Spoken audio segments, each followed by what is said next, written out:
Welcome to Getting My Cheese Back on My Cracker. And I'm Paige Benjamin of the Atomic Travels, and my co-host for this series, Copeland. Tell them who you are. I'm Cope. I'm currently in Utah, since everybody's going to tell you where they're at. All right. And in this series, we've talked about the state of the Black man's mental health, and it's been an amazing journey so far. And so we are going to continue with this last installment with a wonderful group of gentlemen. Gentlemen, tell us who you are, what you do, and where you're from. Okay, just going to follow the same order. My name is Benjamin Sam. I'm Ghanaian, so from Ghana. I'm currently based in the Netherlands. I'm a writer. I'm also with the OMEC, which is the community of people of African descent. Tripping over my words there. And I've been working with them for over a year. I'm also a writer, a creative writer, and a user experience writer. So that's me. Great. My name is Alade McKen. I'm currently in New York City. I am a higher education professional.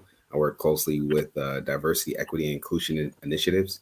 I also work in the community-based spaces with youth of African descent, primarily working with identity development and really advocating for their social and economical needs. Okay, good afternoon. I'm Curtis Collins. I'm an educational principal of Foundations Behavioral Health, grades 2 through 12. Also, an educational consultant and an author of a principal's mission on how to design trauma-sensitive school. So it's a trauma-informed care training manual that's out on Amazon. So plug right there. Go get your copy. Okay. So one of the things that we wanted to kind of continue with the conversation of is the state of the Black man's mental health, right? One of the things that you guys all know and have experienced in life is that, mental health within our community is something that we don't really talk about up until recently. But because of that, our question is, what is the state that you believe the Black man's mental health is in today? And then where do you think your state is at this point? Anybody could jump on. All right. I think that's like a very huge, deep question. I don't know that I can speak to the state of the Black man's mental health. What I can say is that it's like you said, it's currently in an infant stage where we are starting to look at that conversation and starting to have those conversations about our mental health. So it's really still early on that state. It's still not. I feel like we still not haven't gotten to a place where we should be healing yet. We haven't gotten there yet, and I think it's going to take time. I wrote an article recently on confronting mental health as Black men, and I interviewed a psychologist, Dr. Howard Marbury, and he was saying a lot about how sometimes, like people come into his practice. He's based in the States, by the way. How people come into his practice, and as soon as they see him, their eyes light up. Like, thank God, my psychologist or my therapist is Black. So, like he can understand. So, currently, what it is the field of psychology itself is not particularly catered to Black people or Black men, because the cultural aspect of therapy in psychology is still now starting to pick up. So there's not very much help for Black men. So, Cope, you kind of had a question earlier, which was inquiring around your perception of African American men or the African American experience here, coming from Ghana to the Netherlands. How starkly similar or different do you see the experiences? Now we have to talk about race in this conversation. This year, 2021, was when I realized I'm actually a Black man. Up until now, I knew it, but I also was not.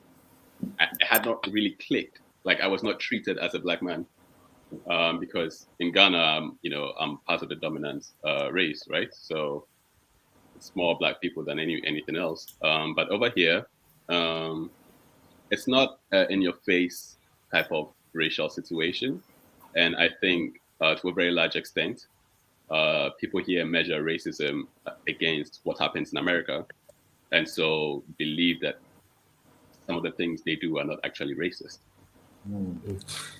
So, What a bar we've set, huh? so yeah, it's been interesting for me because I worked in this place where, and also lived with people who made me aware of my blackness, and it was always like a constant reminder that you are black, you are black. And before then, I had been here for a year already, but I was in a school where an international school, so everyone was cool, everyone was respectful. It was a bubble, it was a great bubble that that school created for me. So it was great. But then post school, one person I met actually asked me, "Oh, where are you from?" I said, "Oh, I'm from Ghana." And then they're like, "Oh, is that in the Middle East?" And I'm just like, at that point, what about me looks Middle Eastern? Um, so it bothered me. She was not necessarily hostile, but it was just the ignorance around the things she would say to me and the constant uh, gravitating of the conversations towards race it was unsettling for me. So this was the year that I really came to terms with being perceived or being called or being a black man or a black person, and it's been a baptism of fire. I have to say. I have to say. But I've come to terms with it. I've learned to start navigating these spaces. Not everybody here. You're not going to meet a majority of people being overtly racist towards you, or even covertly.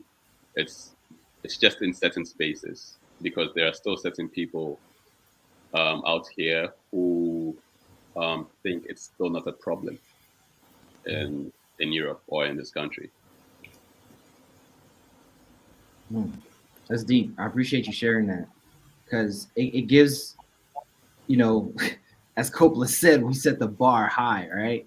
And I was in Europe, and there's a term called American nice, right? Where everybody says, "Excuse me, I'm sorry, pardon me," and I was told that if you have to say "excuse me, I'm sorry, pardon me" to everybody you bump into, you're going to be saying it all day. And so that's why sometimes you find that there are people not as cordial, right? As you would find back at home in Ghana, right? Like or you would find back here. So that's interesting that you state that. And I guess my follow-up would be, you're coming to grips with being seen as black, right? Mm-hmm. Is that a because you mentioned the bubble from going to school, but do you feel like Ghana, being raised in Ghana, also created a bubble? Because that could also almost be said for us as well here, right? Or and any discussions around that, everybody? Yeah, I mean, it's not, the only thing I would say you have to deal with in Ghana is that there's still this colonized mindsets that we have, Africans still have, such that if even though you're black like me, were to come to Ghana, would have more access to opportunities. But that's because of where you live, and that's because of your passport, because of who you are. So we still have that kind of that mentality that what is out there is better. So you will find perhaps a company very willing to hire expats and pay them triple the wages they could pay a Ghanaian who's got similar qualifications or maybe even better. Because of that perception that what is foreign is better. So that is the only thing I had to face as the only thing remotely racial that I had to face in Ghana, that any Ghanaian has to face or African has to face. That's funny because it's almost kind of reverse here as well, right? Alade, Cope, and Curtis, right? Like we feel as though that some of the opportunities, well, not everyone here, but there's a sentiment that foreigners get more opportunities than people that are here. To an extent. Well, right? I don't know if it's the same sentiment. I feel like I feel like what happens here is foreigners are able to create more opportunities because of the way that they move. Because our society over here is very much invested in separating us. And if you weren't born here, you don't come here with that mentality. And even if there's just two of you coming here, like life is easier because maybe you split a studio, for a year. Your rent is like it's when you come here knowing that the both of you are on a path, it's easier to accept the things that we as Americans wouldn't accept as inconveniences. So I think it's a little bit different, but yeah. Yeah, so with that being said, I know we went off into kind of diving deep into Benjamin's experiences, right? But can you, Alade and Kurt, kind of relate to somewhat what he's talking about as it relates to the Black experience, the Black man's experience, and where are we mentally?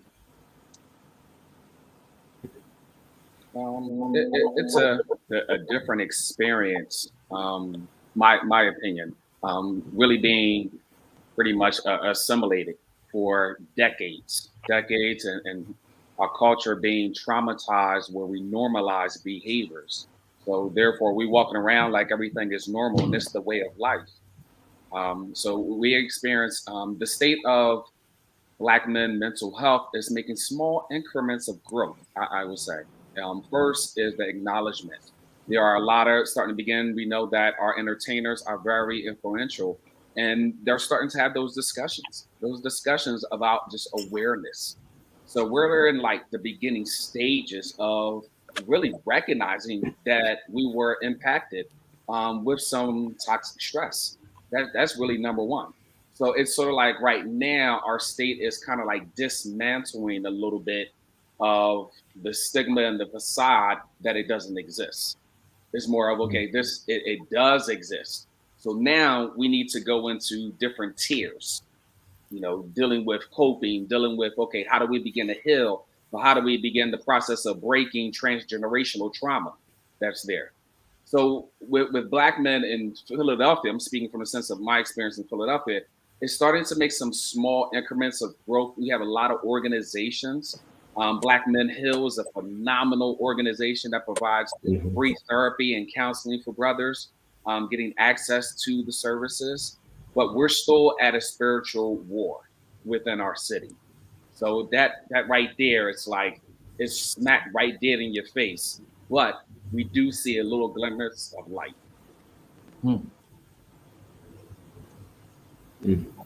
Yeah, and I think just to kind of stay in the same vein with Dr. Curtis is I think from an educational standpoint, him being an educator and in the field and myself as well, but more in higher education, I think we're at that point in the state of Black men's health where we're in a state of, I guess, relearning, because education at its highest form is a process of attaining self-knowledge. So that knowledge of self, is one of those things that I think is just, I would assume or make an assumption that we have made an attempt to get this education from our peers, from our elders, and, in our attempts to get it from the system.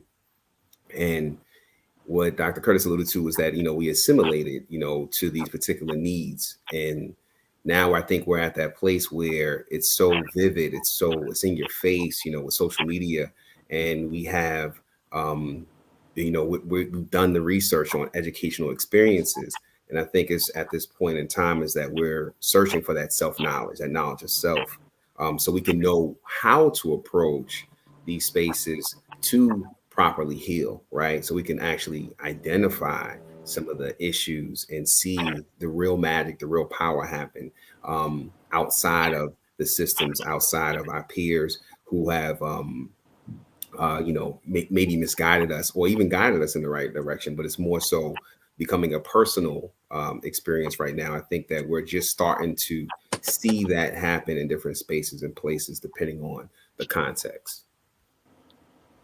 And so, following that, I want to ask. So, I actually switched the question up last session. Do you guys feel as though that there's a systemic or societal barrier to seeking our mental health, mental wellness, or is it both?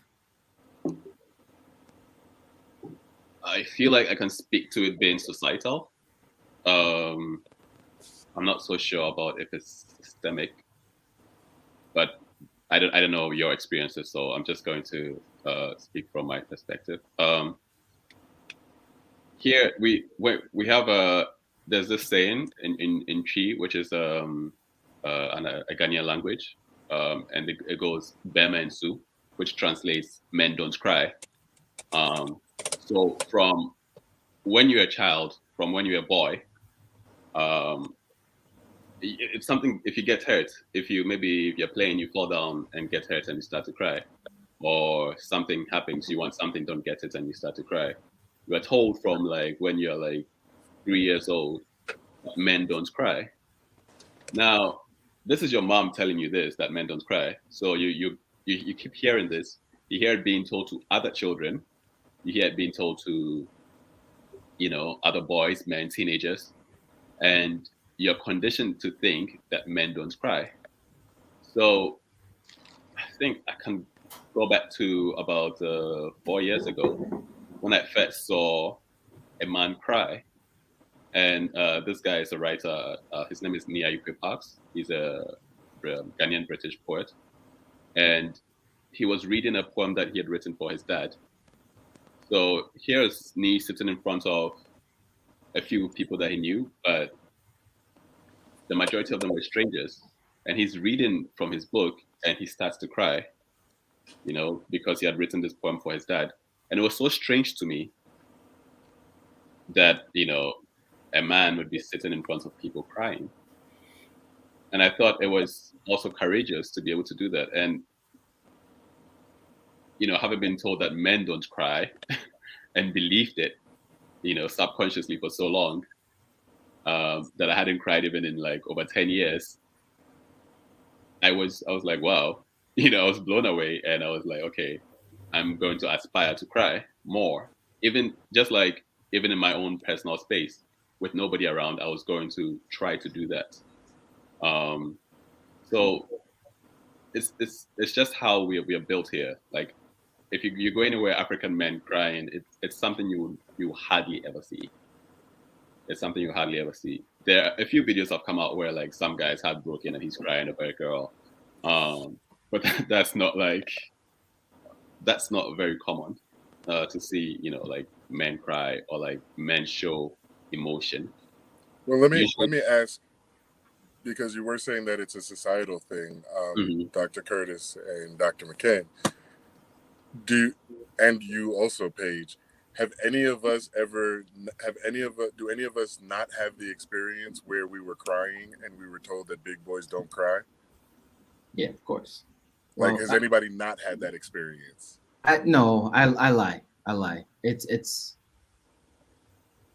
in my experience, I've not been told that. In assimilating to American culture, yes, it was attributed to being weak. So like, I'm Haitian American, firstborn Haitian American, first generation Haitian American, parents full-fledged Haitians, mom, dad. I've never heard them told me not to cry.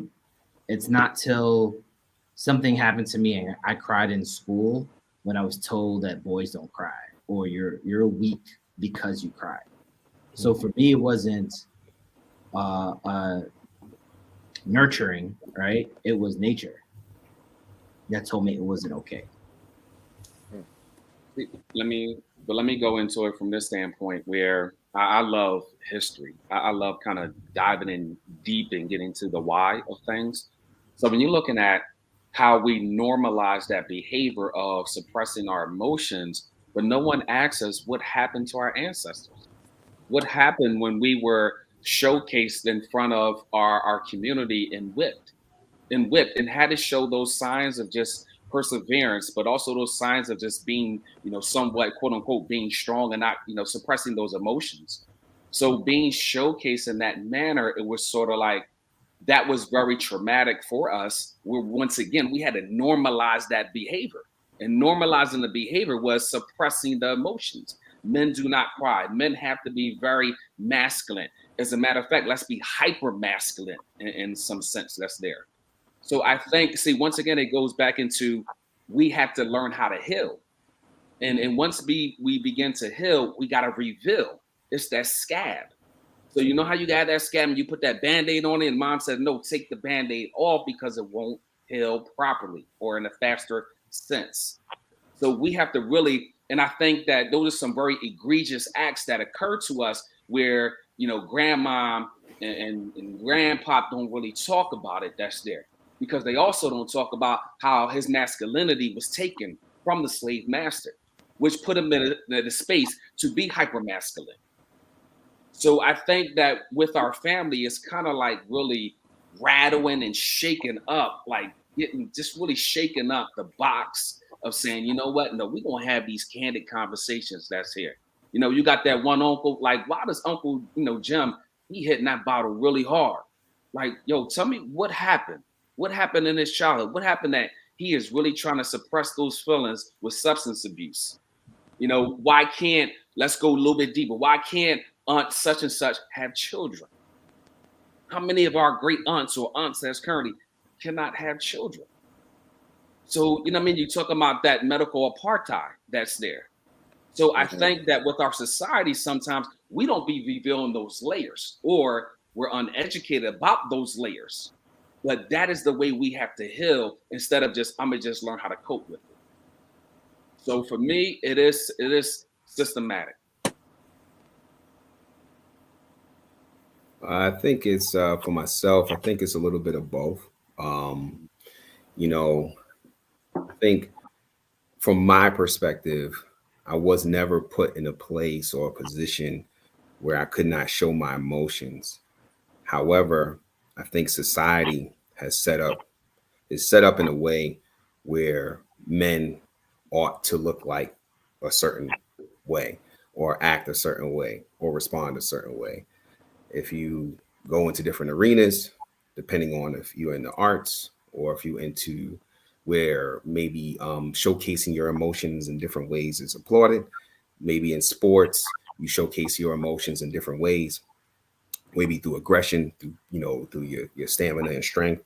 It all depends, I think, in terms of the context. But me personally, I was never in a space where I was shunned away from expressing my emotions. However, it wasn't necessarily welcome. I wasn't going to sit here and say that there was an open space. Say, hey, you can cry, brother. You can express yourself in a way. And I think it's coming from individuals who look like you, who can associate with the issues that you're going through, excuse me, and navigating those spaces in the proper way. And I think, more importantly, Dr. Curtis alluded to is in terms of, the history. And the history, I think, is very important in terms of being educated, as a child, to an ideology that reflects the ideas and the aspirations of how you want to express yourself. A big part of it is manifested on how the physical world around you is accepting it.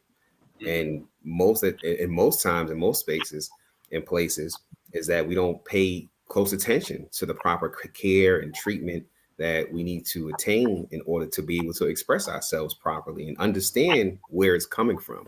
So those physical attributes that you might be crying, yeah, not physically crying on the outside, but crying inside, as he said, hitting the bottle. And then those are significant ways of identifying where that hurt or that pain or that, showcasing the emotion is coming out in different ways. And it's coming out in maybe your child's behavior.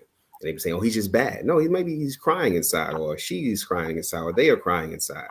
And I think it's our personal ways of enduring certain struggles in our lives that we express it in different ways. And sometimes it's hard to identify what that is, and it's showcased in ways that we might be seen as a temper or aggression, etc. So I think that it's a little bit of society, but it's also systemic in a way, because the way that the world has embraced us and accepted us to express ourselves is very staggering. So it's interesting you guys put that, and I love the way there are different perspectives on this. And so I want to throw in a ringer, right? And I think Dr. Curtis touched on this, right?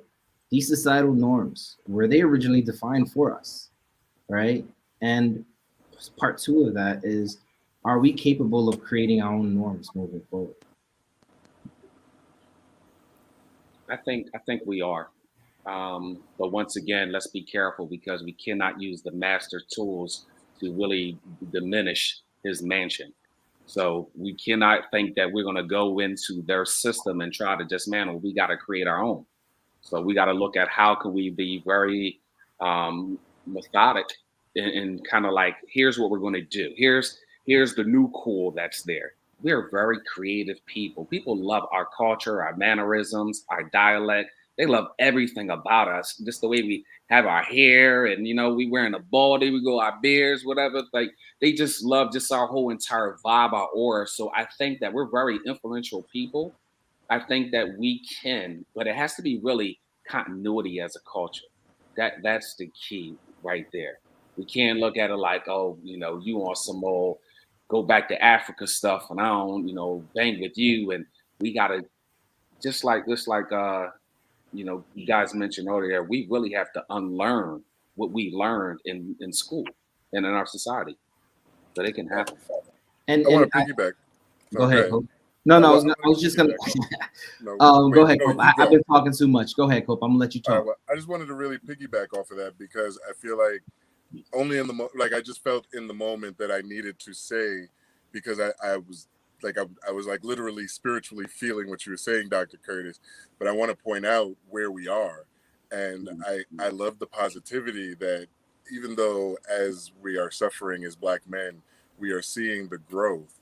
And I feel like, and I agree 100% that the way to take this down, and this is why I wanted to jump in, because I agree 100% you can't use the master's tools to take down his whatever.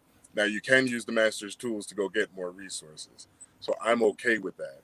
But I really and truly believe that what we're doing in this space is we are making our Black men open again to our community, so that our community can come to us not just in times of war, but open, and so that we can actually have community, and we can actually be with our community as human beings. Because the thing that we need to do is what we're doing now, is the communication, but it has to spread to our whole entire community. Our Black men here in America have to talk with our Black women. Our Black men here in America have to talk with our Black men in Africa and in the Netherlands. We have to be coming back together, because the splintering is their plan. But if we can undo the splintering, then whatever we do within the system is just going to be icing on the cake. I yield my time. and that's important, right? And if you look at the panel today, we are encompassing diaspora, right? We are within the diaspora of all experiencing some of these things.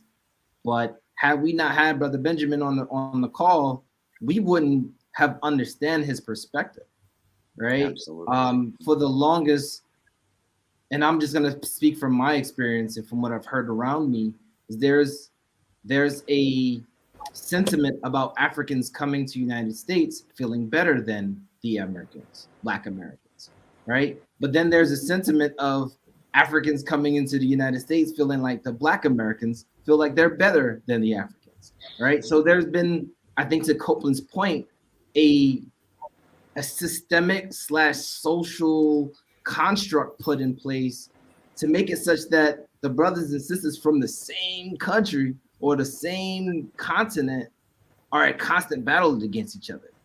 And to make it worse, it sounds like we're in battle together for resources in both continents, right? Benjamin mentioned we can go over there and make 3 times as much, right? Copeland mentioned that they can come over here and deal with the they play the game better out here, right, because they're right, able to maintain their cohesion. right. And so being able to, so there's a common front. It's us versus them, right? And it's us versus us, and it's them versus us. At what point is it gonna be like a united front, like Kurt said earlier, right? One of the biggest things that we have to kind of define is we know we run the culture, right? Whether it's hip hop, whether it's UK drill, whether it's Afro beats, whether it's reggae, calypso, soca, we running it, right? If you look at advertisement today, they are taking from our culture to capitalize on. So the last thing I'll say real quick is just that the reason why a lot of this is happening is because everywhere that we have a gap in between each other is a place for them to implement something that's going to, one, widen the gap, but then create some sort of a siphon of whatever the resources, whether they be talent or actual tangible resources, out of our community. So it's the spaces that we have in between them. If we were to close the gaps in spaces, we would be able to not only be successful and be talented and run these industries as far as the talent, but we would be able to actually run the industry and not just the essence of the industry. But it's just like what Dr. McKen said, knowledge of self. Because I work with children, and a lot of us do. And like I had a discussion with some of my students that I'm working with down Southwest Philadelphia, and we touched a little bit on cornrows. And they were totally clueless on the historical aspects of where they originated from. Allen Iverson, that was it. And they we just do it because of the style. So that leads right into the miseducation. They don't know that it's in their ancestry, it's in their blood. It's these pockets of division. So when we meet someone from the continent of Africa, we you're separate. You're not us. We're American. And who are you? And why is your complexion so dark? That's there. So it goes into that miseducation. And I think that it takes us as courageous and fearless Black men to go back in the community, to be able to educate and to heal our communities and understand that we're one, and we're going to teach you, okay, how do we dismantle this system that's there? Because I really believe it's really the miseducation, especially when you hear Ghana is in the Middle East. That's the miseducation. And the thing is, it's not taught in our schools, but then it's not taught at home, and not blaming parents, because when you know better, you do better. But it is up to that population of, like I said, strong. And when I think of strong Black men, I'm thinking more of just being candid and courageous. That's what I'm saying, to go back home. Not say, I got my letters and, I'll see y'all later and I'm going to the ivory tower. It's like, no, let's go back and recognize who you are and where you come from. Yeah, I'm just gonna jump in about that conversation about the cornrows you had with your students, because historically, in parts of Ghana at least, a lot of men had their hair like pages. So, but if you come to Ghana today, it's not the norm. If Page were in Ghana and were Ghanaian and had this hair, then he'll be stopped a lot by the police, because apparently people with dreadlocks are viewed as like bad people in society. Right. But this is a perception that we have, and it's from colonization. But before this, men had their hair like that. Like, if you had your hair like that, you were strong. You were like a warrior. You were someone to be feared. But it's not the case anymore because of this miseducation, and because of the same miseducation, a lot of Africans are not able to trust each other. And I was quite when I was having a conversation with Cope, quite surprised when he said, you can like, oh no, I think it was Alade when he said you could like nod at another black man and he would like nod back. Right. It's something I've seen in Europe, and it surprised me because, and I would say to people, this will never happen in the States, right? So I was surprised. It happens a lot, I was surprised, especially in Philly. Yeah. I was so surprised because I've had a nod with a white woman before. Yeah, and it made my day, and I'll tell you how it happened. So there was a bridge, right, and then there was like a psychopath. So I'm walking on this place, on this pavement, and she's coming towards me with a baby, right, in a stroller. And immediately I just like walk off into the bike path so she can come by, right? And I'm just like, just come through. And she just like acknowledged that with a nod. And then I just like nodded back. But I have also, on the other hand, seen black men in the streets here, giving them a nod, and they have looked at me like I'm crazy. So, and there's something powerful about that nod. It's like when I get a nod from someone in the streets, it makes my entire day. It's just so powerful for me. It's like I see you, I understand your struggle, and it's just saying so many things in one single simple gesture. And unfortunately for us, we're just like not able to come together sometimes. And I feel like that has been the reason we have continued to collectively fail. Because individually, we've got like some very great people, right? Some very great people. LeBron, Obama, great people. But I feel like there's just so much more potential to come from us that we are just not tapping into because of misinformation and miseducation. And yeah, we definitely do need to come together. And it's also, again, one of the reasons I love Omex so much, because it creates that space of trust. So people come together and like are able to like collaborate on certain things that, in a way that they would not previously had the agency to do. So yeah, that I'm just going on, but so I want to talk to that real quick. One part. So I was pulled over. I was questioned by plainclothes police in Germany wearing this exact outfit, right? Waiting at the bus stop, going to my next destination. I'm on a call. I'm clearly speaking English.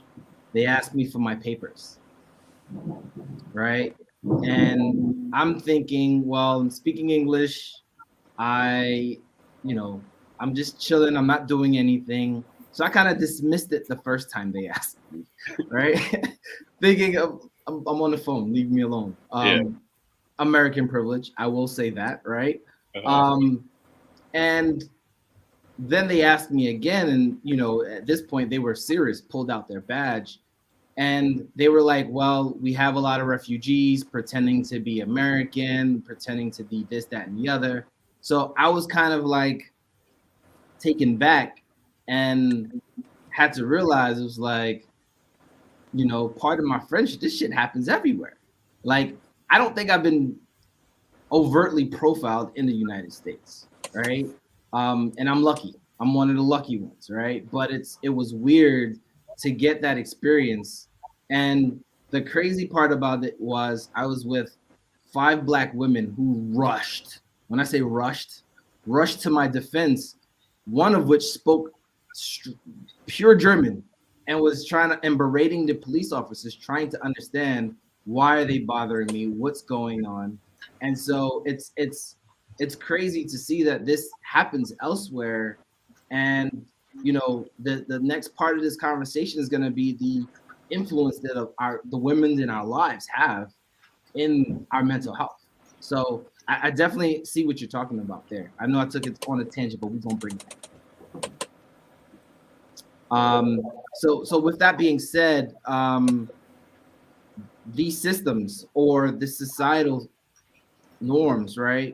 How do we change that for the next generation? I know, Kurt, you're working on that through your trauma-based curriculum, and a lot of you're focused on that in the higher level, higher education plane, right? Like, what's the next step for the next generation? Because our next generation of men need an example. Because I don't know about y'all, but I didn't have the greatest of examples growing up. I love my dad to death, but I didn't have the greatest of examples, right? And I can't speak for everyone's on this panel, but my example was struggle, work hard, and kind of accumulate not as much, right? Whereas I'm trying to set the example of work smart, not hard, accumulate generational wealth, trying to break that barrier, right? Like, what do you guys think is the next step? Because some of us are really trying to figure it out as we go.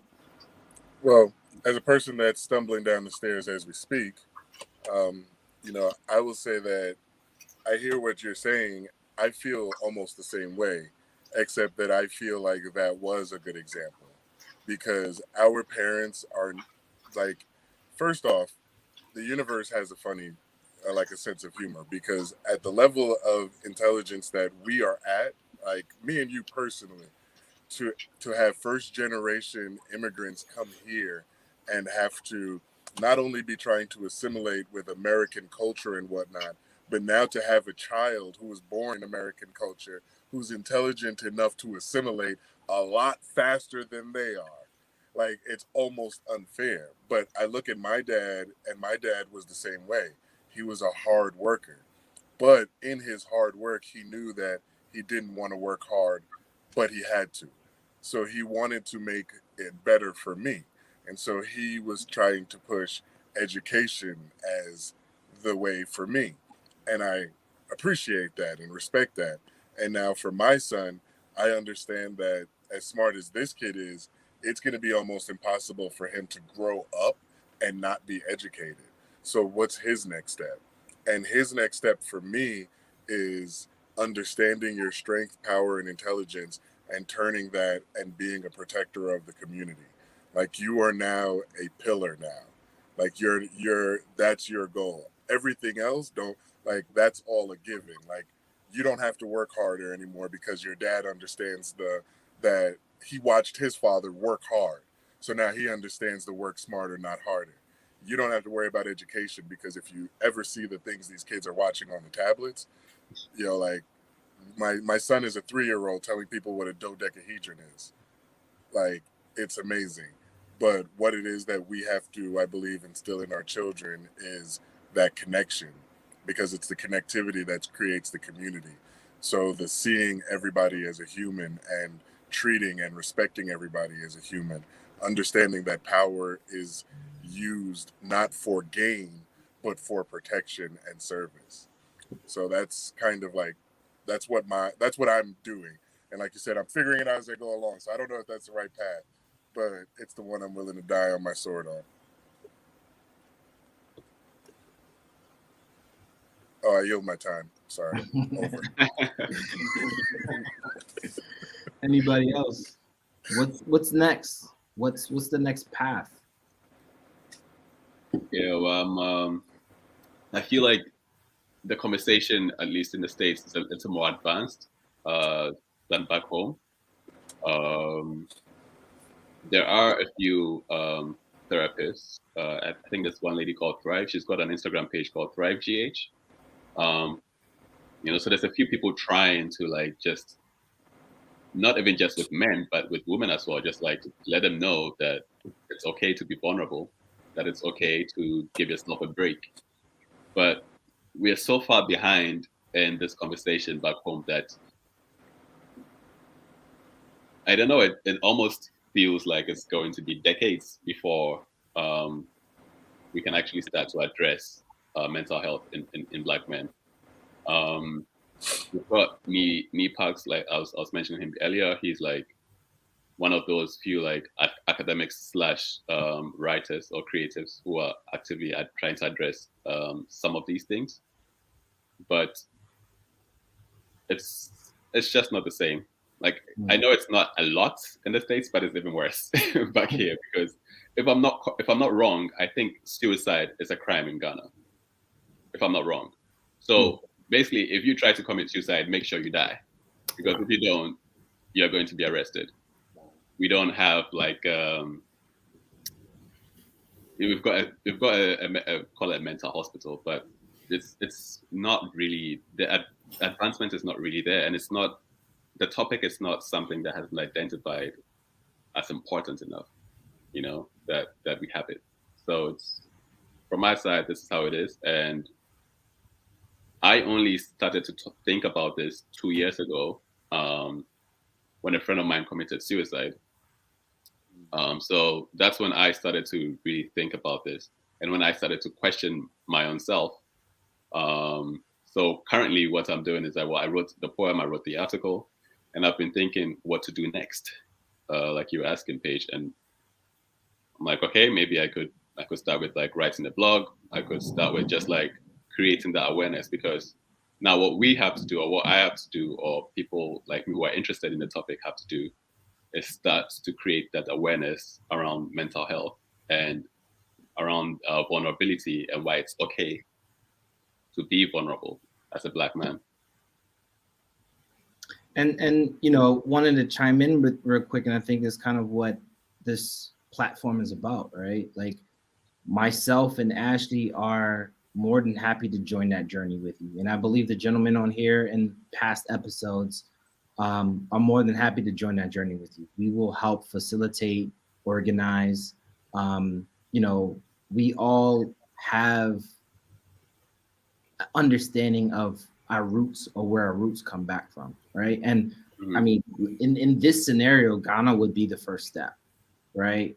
I mean, we have so many other nations to touch on, but I think if we can shine light on one area or multiple at once, right? And I think with the connection with OMEC, Chemo has a connection with so many different people from so many different places, where this platform can expand beyond the reaches of the United States, right? You are bridging that gap for us and allowing us to be able to set up this platform where we can go back to Chemo and set something up where we could find chiefs from different villages in Ghana and try to have the conversation of getting an understanding where they're at, right? I think brothers like Curtis, Alade, from last week, Ted, what was his name again? Julian, right? Julian and Dev, and then so many more brothers and sisters that have been on this platform. So this is an example of you're not alone. Like, I got chills right now, really just thinking about it. And you are not alone, right? Like, everyone understands that it's not that you guys are far behind. It's just that the support isn't there. Yeah, the support isn't. It isn't. And I think it just has to do with levels of development, because if you're faced with, before I had to think about mental health, or I knew that I had to see a therapist about 10 years ago, maybe. But it was not so important to me, because I'm like, I need to get my hustle on. I need to make money. I need to move out of my folks' house. I need to get my car. So it's kind of relegated. It's not that it's there, but it's not prioritized. And so that's basically where it's at. And I'm speaking, I suppose, also for maybe 5 to 10% of the population, because in our local languages, I'm not sure if we've got a word for mental health. I'm not so sure. I may be wrong, but I'm not sure. So there's a lot. Before you pass it on, I want to ask you, and I want to ask the other panelists, because you say that sometimes we put it to the back because there are other things that we have to deal with. So let's attack it directly. And I want to ask you, like, why is it okay for a Black man to be vulnerable? Like, I feel like if we want people to start believing this, we have to start practicing being because I'm going to be honest with you, I just thought of it as you said it. So I don't have an answer yet. And of course, I'm going to go last so that I can think of my answer while y'all are talking. But I would throw it back to you first. Right. I think that's, for me, on my own personal experiences, the first time I started to think that I should share something or share things with people was in 2016. I just graduated from my undergrad, and life was not going the way I wanted it to go because I had all these ideas. I was going to do my master's right after. I had these ideas to like travel, do this, and then come back home and like, just make a life for myself. And things weren't going so great. So there was a point where I was so frustrated. But the thing is, growing up, speaking about your pain or speaking back to adults, it's not ingrained in you. You're not nurtured with that. If you do that, it's called disrespect. So if you paged with my dad and you did something wrong to me, and I spoke back at you or like asked you, why should I sleep at 9 p.m., for instance, and argued with you about that, it would be because I was a bad boy or that I was disrespectful. So you grew up internalizing a lot of things. And so I was feeling all these emotions, and at the time was not really speaking to people about them. And so there was this very split second or half a split second, I don't know how that short is, but suicide just like flashed across my brain and I was scared shitless. So from that's also probably why I'm talking a lot, because I'm like, from that moment on, I was like, I'm going to overshare because I never want to think about this again. I never wanted to ever cross my mind. So that's how my being vulnerable to people started, because I just never wanted to be in that position again, because I was like, what if it becomes a serious thought?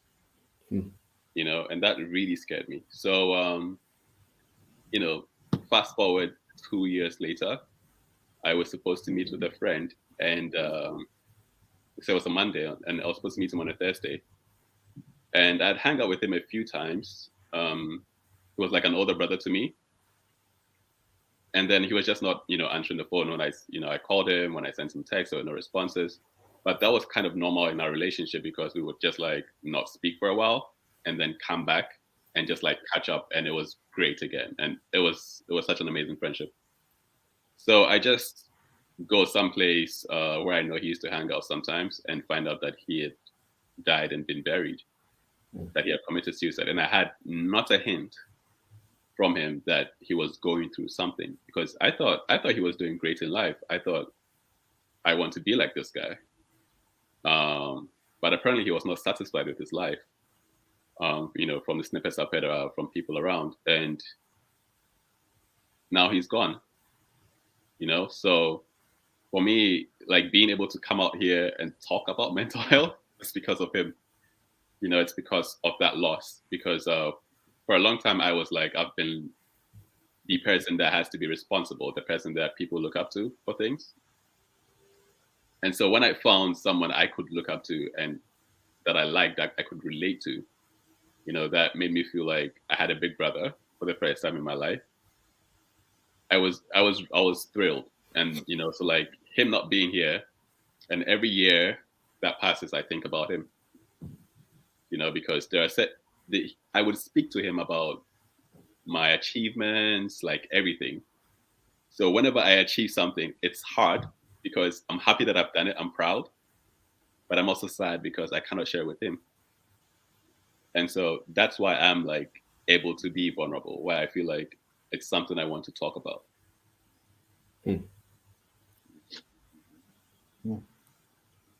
I think for the school setting is sort of like going back to when David fled and he fled from King Saul and he went into that cave of Adullam.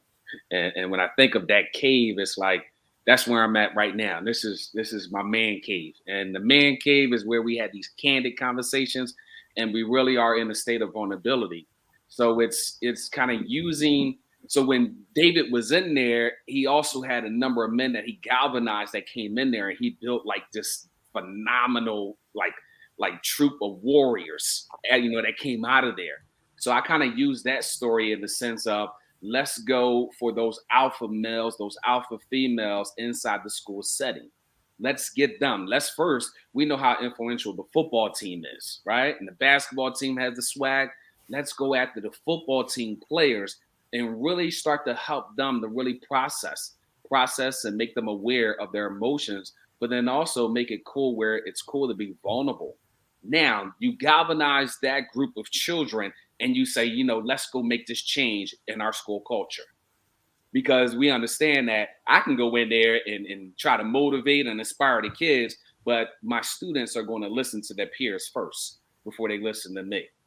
So they know that, okay, if I can be able to go and talk to the football team and, really develop a state of vulnerability with them on saying that mental wellness, I don't like mental illness because that's like something that's totally wrong with us. And it's nothing wrong with me. It's a state of denial. But let's talk about mental wellness and bringing awareness of it. And then let's have those spaces that we can talk about. Meek Mill's name a song named Trauma, and let's dive into it. And then we're going to talk about, Grandmaster Flash, and it's like a jungle. Let's go back to our generation. And, and what we'll find is that a lot of the kids will really say, yo, I really like y'all era of music. They really do. And they'll say, you know what? Okay, now you have my ear. What do we need to do? So now, okay, I'm listening to you. Okay, so how do I do this when my friends are dissing me? Or my papa at home is not trying to hear it, or my mom is stressed out. And I think having those spaces of really building the next generation, I think you can start at middle school, but I think what has the magnitude of impact is the teenagers right there. I think when building that next generation, but then also too, there's a great brother, LaDante Bell. I want to give him a shout out, man. He's the football coach at Chester High School in Pennsylvania. And when he creates these soldiers, he also drives them home and helping them to keep safe versus walking through dangerous neighborhoods. Right. So it's like, if we create these velour men, we also have to protect them as well. That's there. So I think it can happen. I think we need to go back, and really just reconnect with our youth. It's wonderful. I think for me personally, I think it's going back to the Audre Lorde quote that we all mentioned earlier. You can't dismantle the master's house by using the master's tools. And I think what's next is reclaiming our stolen tools. I think it's a big thing when we think about these false contests, this false consensus that left out, certain voices, particularly, Black men voices from being a part of the narrative to overturn the issues surrounding our mental health. So if we are going to draft a ethical principle that will overthrow the status quo of, what we think it could be useful to justify and help our oppression, what does it mean for us to really examine the issues around mental health, right? And I hear the word vulnerable you use a lot, right? But I think when we think about the master's tools, those are one of the tools. They think about the things that were being used against us to oppress us. Those are the same things that are still being used today to oppress us. So when we become vulnerable, we become open, we share our secrets, it's opening us up to essentially attack, in some cases. So like Dr. Curtis said, it's like, when we're trying to build, we also have to protect, right? It's about really thinking about those narrow perimeters of change and the possibilities that are allowable in these particular spaces. And everything is, we have to think about these things deeply, because when we open ourselves, and that's why a lot of brothers that I know that I communicate with are not open, because when they open themselves up, they're opening themselves up for attack, right? And there's, anthropological, archaeological, philosophical, historical evidence that shows that, you know, these tools that we developed that they stole from us was used against us and later appropriated to suppress us. So how can we get back to that space where we're going back to this and these ways of knowing where we can grow, heal, but also protect? So it's thinking about how can we protect ourselves as we open ourselves up for healing, right? And that's a big component, I think is very, very important, right? Because everyone's like, you need to express yourself, you need to speak, you need to cry. But then some people attack, you know, when you open up yourself to those spaces. So it's just something to add to the conversation, in thinking about how are we protecting ourselves as well as we're opening ourselves up for healing. So that's a good point. If you look at Willie Everett's comments in the chat, you know, I don't feel like feeling vulnerable, especially not in front of women in my life, right? I mean, you know, the women that loves us wants to do just that, right? They want to protect us. But the thing is, we run into a situation where it's been weaponized against us so many times in our past that it's harder for us to break that fear, right? Dr. McKen and Dr. Curtis, you guys are both married, correct? You guys have overcome that fear. Like, if you guys don't mind sharing, how did you guys individually overcome that to trust your counterpart to protect you in those times of vulnerability? I mean, you don't have to go too personal, but I think it would give some of us some perspective into that, right? Because to get to the point of the I do's and your individual vows, right? You guys had to get to a point where you realize this woman will protect me for the rest of my life. I think just having the conversation, like, okay, if you want me to tap into my emotions, then you have to have an active listening ear. And being an active listening ear doesn't mean that you're only listening to come with a response, but you're listening and then you're processing everything. So if and you kind of articulate in the sense of, okay, if I am allowed to have this space to do that, that will help me to be more empathetic and geared towards your needs. But if you suppress my feelings, you're going to hinder really my empathy towards you. So when you try to tap into emotions and express yourself, it's really going through one ear and out the other, or I may not be paying attention because you have created a space where being vulnerable is not accepted. So then you ask the question, which one do you want? I would have to say, you know, if I can say, is that being open to your partner is sometimes could be challenging, and it can be challenging in a way where you have to understand that they are also coming with their issues and their preconceived notions and their history and their where they're situated in their upbringing. So it's, you know, when you are, you know, you're confiding with someone who is your partner, you're coming with your baggage, they're coming with their baggage, and you're both healing at the same time. So there's a lot of assumptions that might come with, you know, the approach on how you need to do that. But you have to be very open and honest about why and you're feeling these ways of feeling this way, or why, how you're trying to navigate it, because your approach might be completely different from hers. So it's always very complex in a way, but it takes a lot of communication. And the communication, you have to definitely be open and be vulnerable to have a deeper understanding of who you are and how you're coming and showing up to the space. And they have to do the same as well, so they can receive the information, as Dr. Curtis said, in terms of having that attentive ear, but more so having a compassion heart, right? Because they're receiving messages, and it has to be internalized and then, you know, essentially received in a way of comprehension. You can hear someone, but it's comprehending and understanding is a whole different, you know, another ball game. But I think it takes time and dedication, appreciation, love, and sometimes life, you know, and that's the thing, is these things are embedded deeply within us, and we have to find ways to express them in a healthy way so we can receive them and assist each other on the journey, as long as we're on the same path. Well, I think you added another layer to it, though, kind of in there, and it's the trust factor. And I think that I think it's almost sometimes for a single person, as such as myself, you think that when people are in marriages, then that trust should be a given because you're trusting. Like, I mean, let's be serious. You're sleeping with this person every night. Like, you're going to sleep next to this person every night. Like, it doesn't take much to kill a person in their sleep.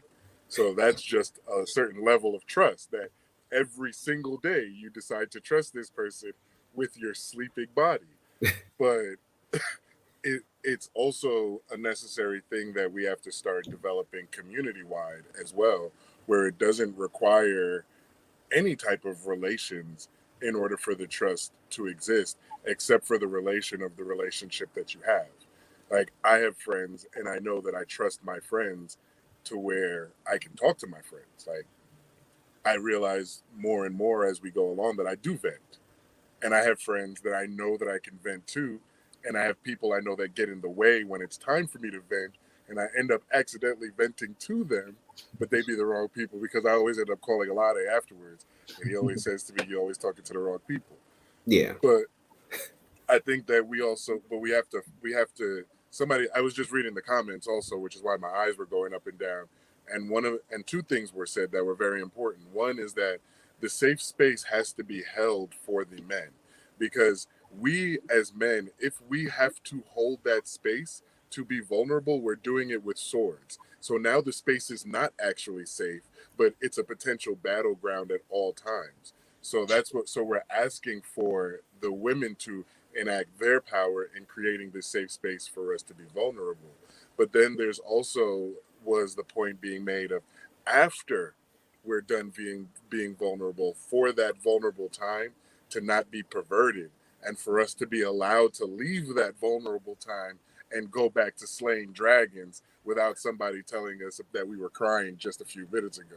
Like, I'm trying to get rid of the dragon underneath the castle right now. Like, I don't need to hear that.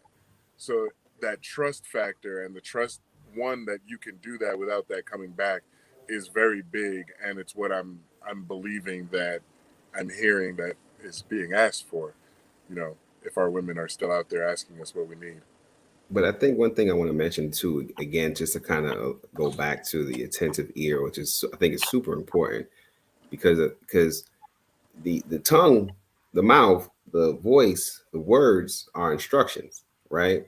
And sometimes they might not come out so clear. You know, some people might have to read between the lines to understand what's actually being said, or you might just be speaking another language. But there's some words, there's some instructions, there's pain, there's feelings, there's emotions that come behind that, right? And the one thing that was mentioned too that I think was super important is the faith, the faithful heart, like the being open and to receive. I think a lot of people have to be open to receiving and understand and have the faith that this individual, you know, is going. I can express myself to this person. This person is going to receive me as well, and then also understand that those words, that moment, that sense of vulnerability is always going to be protected, right? You know, I could deposit it, you know, in my heart and work with you and work with us together to learn from one another. And I think that's a big part of it as well. It's just that faith, that love, that companionship that comes with being vulnerable as well. You know, there's so many layers and parts to it, right? So it's just but what you're saying, Copeland, is very important in terms of holding the space, right?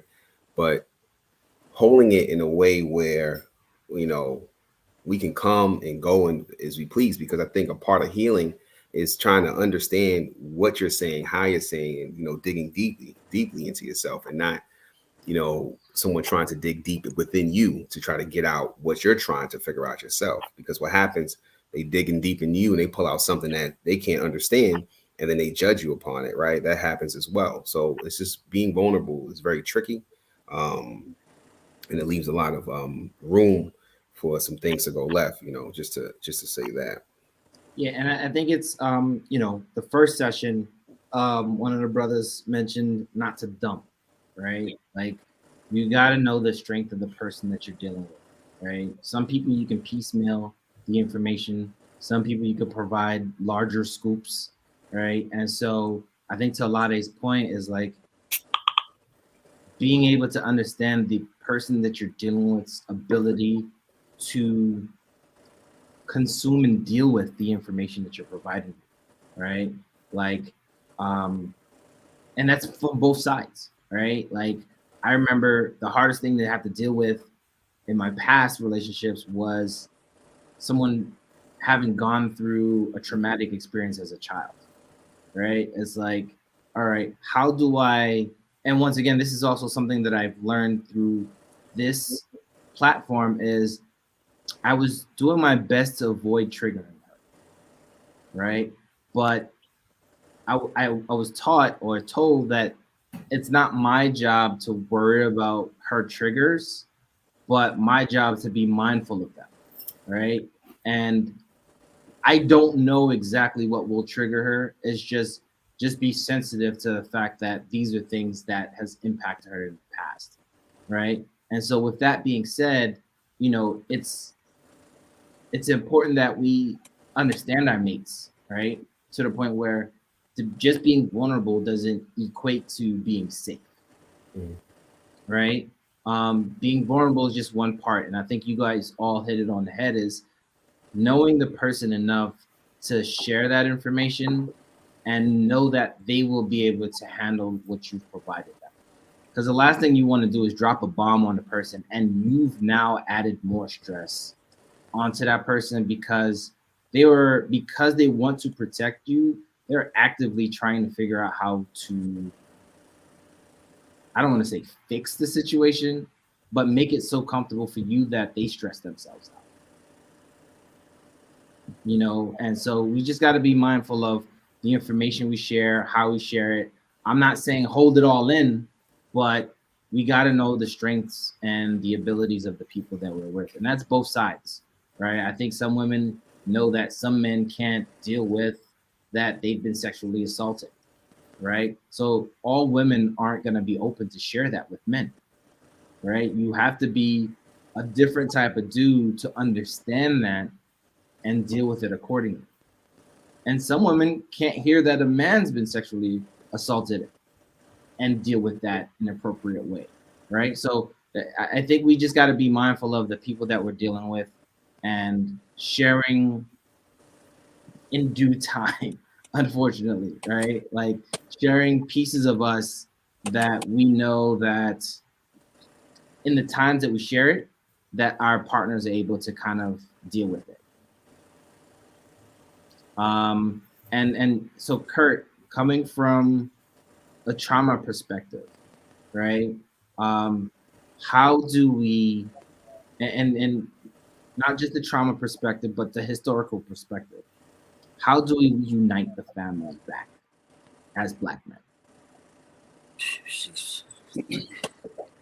I mean, I think just going back to some traditional old school ways of just like going and visiting relatives, and especially our aunts, our grandmothers, and our mothers, and holding their hand, sitting down on the couch and holding their hand as a sense of comfort, and kind of really sharing to them just the importance of reuniting the family. And then when it comes to our men in the family, meeting them where they're at, wherever they're at. If you have to go out to a sports bar and watch the Eagles game, and just to have those conversations like, hey, you know what? I really miss you coming over. I really miss, Sunday dinners. Let's look at, can you help me? Can you help me to figure out how we can create a space to reunite those things? It just takes some time, sometimes, and really reconnecting with family, and creating just game night, pulling out that Monopoly board, and just doing some old school things. Remember, we used to do fish fries and rent parties, and come on now, you know what I mean? Just let's get back to the basics and sell platters out of the house and put some Luther on, and just what I mean, just bring back those old moments where it's sort of like, you know what? Well, I missed this. And it's like, yo, we're gonna do it again.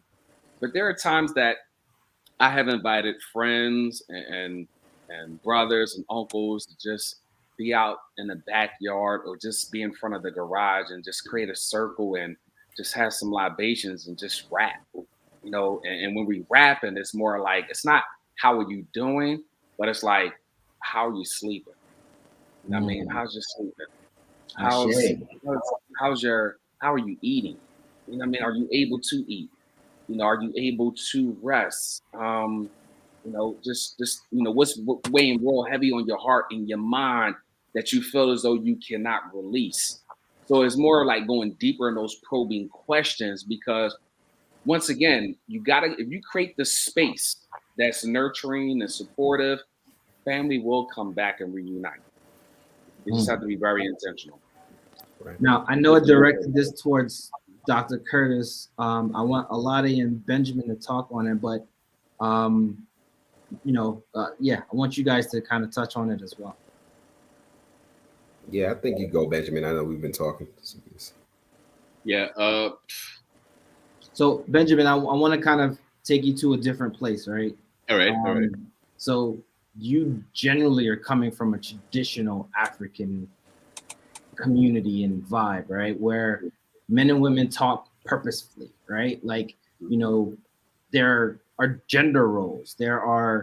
Children can talk to parents, only when talked to. You can't talk back, right? Similar to here, but I think like you'll get smacked real quick, faster over there than you'll probably do it here, because we got CPS and all that craziness. But yeah. I want to kind of get your, idea of what you think can, from your perspective, strengthen the family again.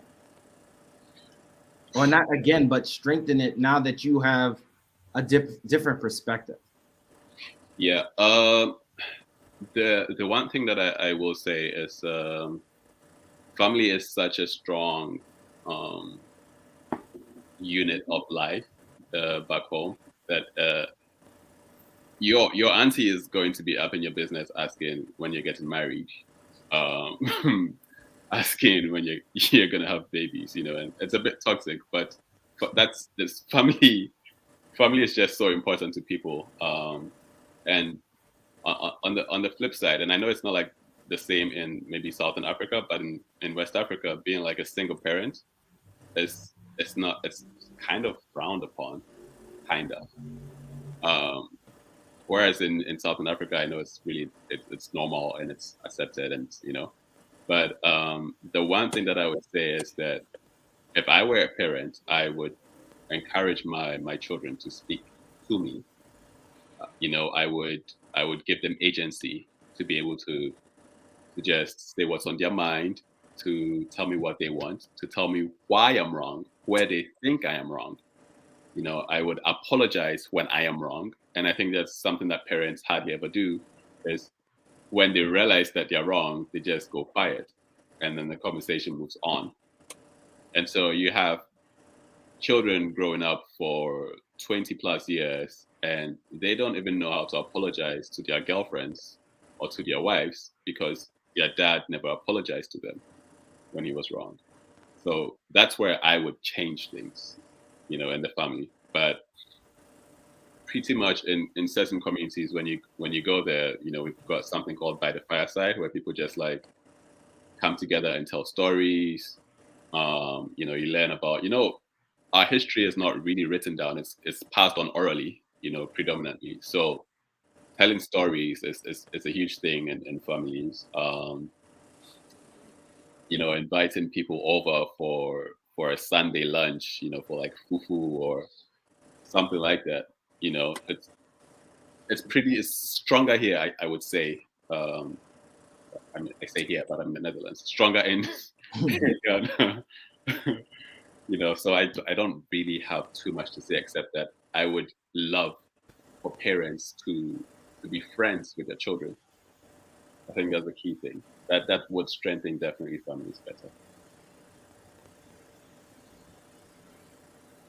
Yeah, I think just to jump in, I think it's you both mentioned some great things and some tools to get back to, a sense of self. But I think really is what's going on inside you definitely needs to be expressed. It needs to be an open space to express. I think everyone has mentioned that before.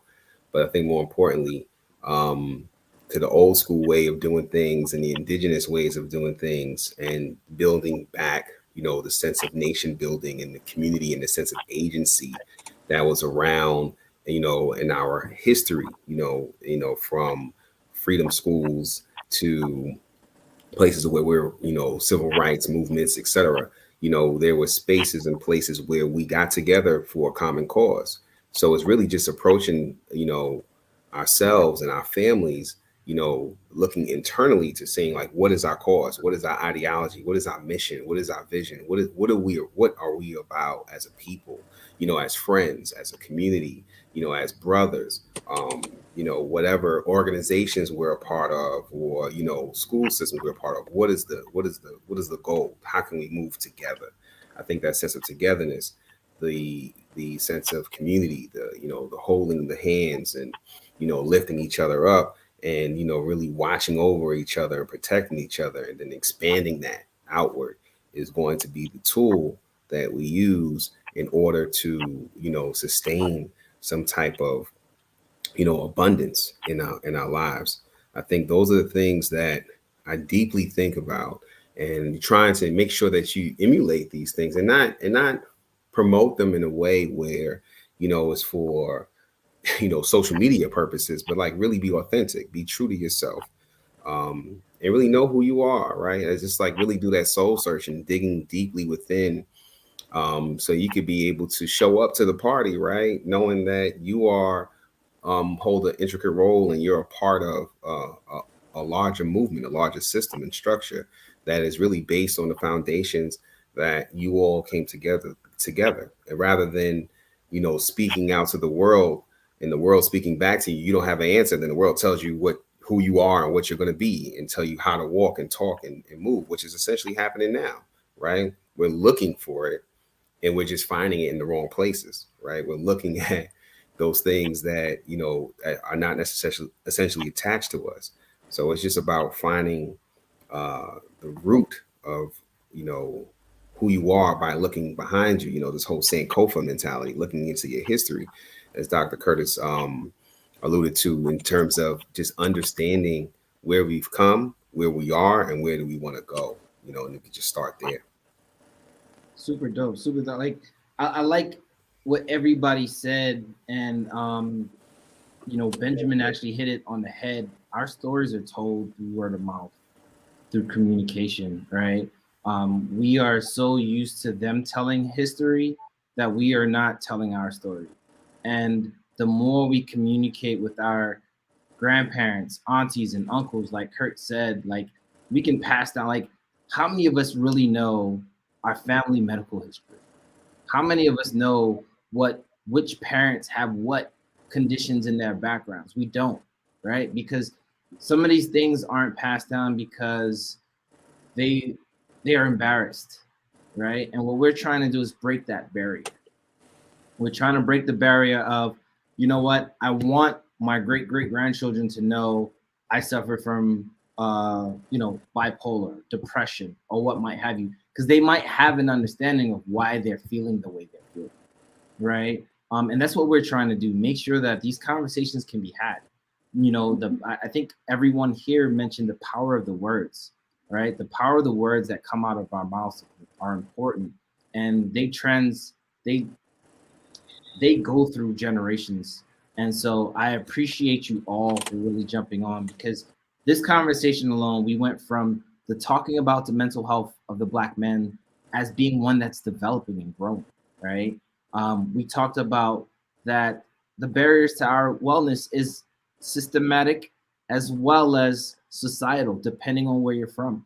We've talked about moving forward in changing the future by addressing certain certain age groups, because they'll be more influential in those behind them. We talked about being vulnerable with our women, right? And then we talk about the strengthening the family. I think in this conversation alone, we've hit a lot of things that I think can always continue as conversations and actions that we can all take forward. I don't think anything that was discussed in this conversation are unattainable, right? It all boils down to how do we communicate with one another to make sure that we're all on the same page. We're all fighting the same cause, right? And so with that being said, I wanted to know if you guys have any final remarks to leave the audience with, to kind of like leave them aspiring that us as Black men are growing and we can do better. I'll start. Okay. I'll start. I'll just start real quick. Our goal here is to get my cheese back on my crackers to help everyone get their cheese back on their crackers.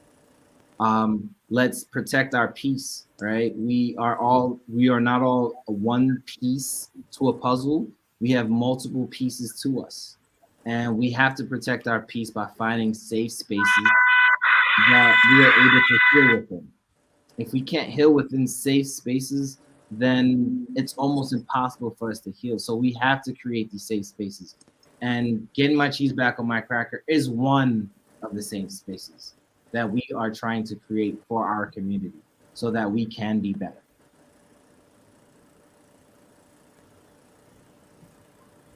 And I'll just say, Paige, thank you for platforms like this, and I think are very essential, and, it kind of begins the conversation, but then also let's see how we can take this into other spaces of really just really having that dialogue. Okay, what do we do now? What do we do now? So I think for our audiences that, begin to have those conversations and just in the comfort of your home. What does that look like? Let's first start off where instead of saying, how are you doing? Let's ask deeper questions. How are you sleeping? How's your health? How's your diet? How's everything, your access to food? If you're living in a food desert, that's there. So I think asking those more deeper level probing questions is where we can kind of begin. Yeah, I would say just to, my parting words is for us to look within, to look deep within ourselves, at least essentially start doing that work. I think of everyone's life as a stream, and as you go down the stream, there might be rocks and trees and things that have, stopped the flow of this stream where you're only receiving a drip of that water. But I think it's time for us to go back up that stream and start removing that debris, asking those questions and like Dr. Curtis alluded to, in thinking about, what's in our past, like how did we get here? And I think it'll help us, receive, more nourishment from what, to what we're looking for as we go downstream.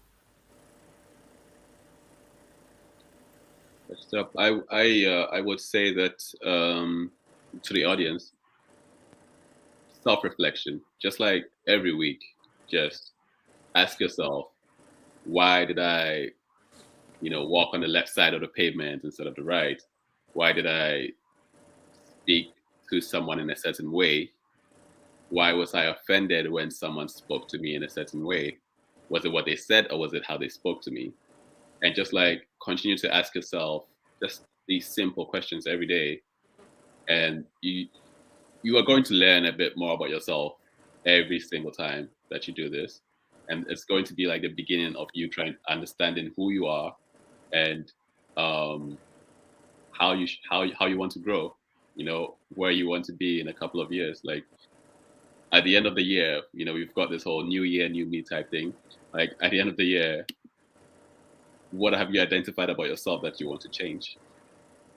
And if you can't change it yourself, do you need help? Then start to seek that help, professionally even, and yeah, it's great to talk to your partner, but like professionally seek that help, because when you do that, then you are less likely to dump on your partner. So yeah, that's what I'd say to the audience. All right. So as I'm hearing everything, and I've been through this 3-week process, and I sit and I see the men on the panel, I don't see anything weak about what's happening. So I think that one of the things that we have to do, and I'm stretching since this is like the final thing, so I'm a stretch on this one. And I think that what we need to do is change the word. I don't think that vulnerability actually speaks to what it is that we're doing. because if you have fighter jets, tanks, any machine or anything that's going on, it has a place that gives access to the outside in order for it to get fuel to keep going. And that gas tank is never looked at as a vulnerability, except for under the event of an attack. When you're attacking, you will shoot your missiles there. But we have to probably also get out of, when we're in these spaces that we're trying to be vulnerable, we have to get out of our war zone mentality and understand that what's coming towards that gas tank isn't a missile, but it could be a fuselage. So I think just kind of for us as well, because we're asking for our women and our children and our community members to ignore centuries of narratives that's, as we have heard today, span many different cultures. We're asking them to ignore all of that and listen to us as we explain to you the human experience that we're having.